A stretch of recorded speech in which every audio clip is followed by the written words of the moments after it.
In this short video, I want to demonstrate for you how to set up groups or teams within H&H Schools. What we need to do is take a set of images, individuals and the team image for a particular team, assign them to a team name, and then select which one of the images is the actual team image. So first thing I'm going to do is set this project up as a group project, and I'll do that by clicking on Project, Set Up in Reports. I'm going to check my Group Project checkbox. And I'm going to go ahead and build these groups manually. So I'll select that option. This dialog is where I'm going to type in my group names.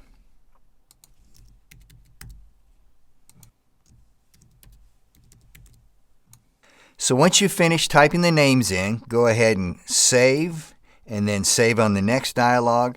So now what we need to do is go ahead and start building our teams. And I'm going to do that by selecting this range of images, which is my chair team.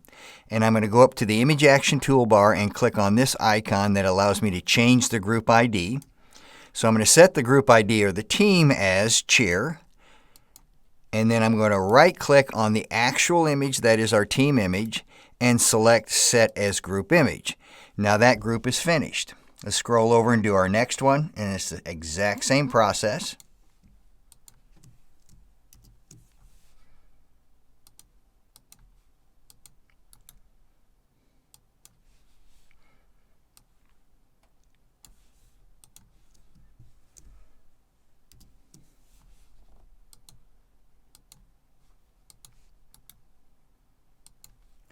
So now that we've done all the teams in this particular project, the way you can check your work is let's go over to the buttons on the left-hand side and click on the one that says Group Wizard.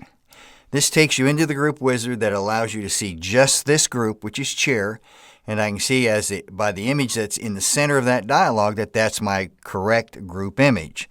So just click Next to verify that you've got the right group image with the right set of individual images.